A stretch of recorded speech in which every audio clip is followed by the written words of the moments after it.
ಅದ್ರ ಜೊತೆಗೆ ಒಂದಷ್ಟು ಬೆಳವಣಿಗೆ ನೀವು ನೋಡಿರ್ತೀರ. ಕಮಲ್ ಹಾಸನ್ ಅವರ ಹೇಳಿಕೆ ಕನ್ನಡ ವಿಚಾರ ಎಷ್ಟು ಬೇಸರ ತರಿಸಿರುತ್ತೆ. ಅದು ಸರಿಯಲ್ಲ ಅನ್ನೋದು ಎಲ್ಲರ ಒಂದು ವಿಚಾರ. ಯಾಕೆಂದರೆ ಕನ್ನಡಿಗರಿಗೆ ಭಾಷೆ ಅನ್ನೋದು ತುಂಬ ಒಂದು ಹೆಮ್ಮೆ ಆದ ವಿಷಯ. ಇದು ತುಂಬ ಒಂದು ಸೆನ್ಸಿಟಿವ್ ವಿಷಯನೂ ಅಷ್ಟೇ. ಸೊ ಏನೇ ಇರಲಿ, ಅವರ ಅಭಿಪ್ರಾಯ ಅವರು ತಿಳಿಸಿದ್ದಾರೆ. He is a senior artist, ಆ ಗೌರವ ಇದೆ ನಮ್ಮೆಲ್ರಿಗೂ. ಆದರೆ ಈ ಒಂದು ಹೇಳಿಕೆ ಖಂಡಿತ ಕನ್ನಡಿಗರಿಗೆ ನೋವು ಕೊಡುವಂಥ ವಿಷಯನೇ ಇದು.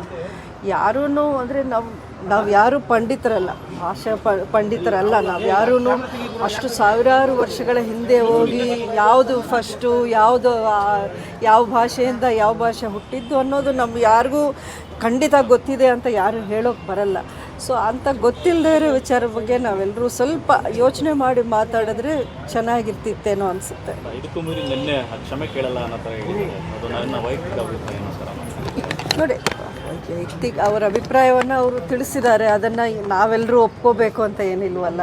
ಸೊ ವೀನೋ ನಮ್ಮ ಭಾಷೆಯ ಒಂದು ಘನತೆ ಏನಿದೆ ಅದು ಯಾರೋ ಒಬ್ಬರ ಹೇಳಿಕೆಯಿಂದ ಏನು ಕಡಿಮೆ ಆಗುವಂಥದ್ದು ಅಲ್ವಲ್ಲ. ಸೊ ಅವರ ಅಭಿಪ್ರಾಯ okay, leave it to him ಅಷ್ಟೇ. ಸರ್, ರಾಜಕಾರಣಿಗಳಿಗೆ ಭಾಷೆ ವಿಚಾರವಾಗಿ ಮಾತನಾಡುವಂಥ ಅರ್ಹತೆ ಇಲ್ಲ ಅಂತ ಯಾರು ಹೇಳಿದ್ದು? ಅದು ಅವರ ಅಭಿಪ್ರಾಯ ಇರ್ಬೋದು.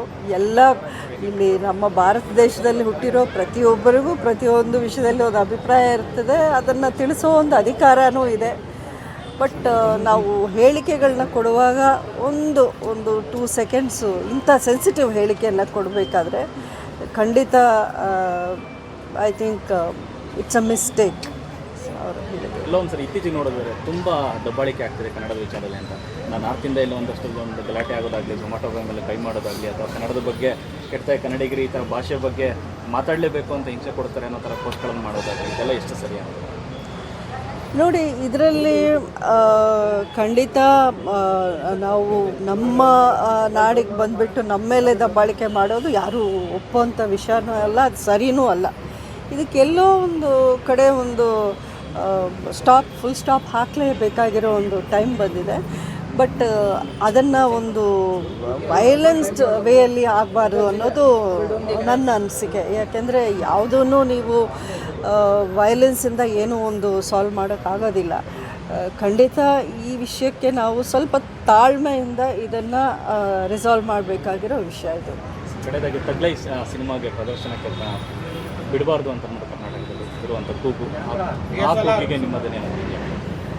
ನೋಡಿ, ಅದು ಯಾವುದೇ ವಿಷಯವನ್ನು ನಾವು ತುಂಬ ವಿಪರೀತಕ್ಕೆ ನಾವು ತಗೊಂಡು ಹೋಗಬಾರ್ದು.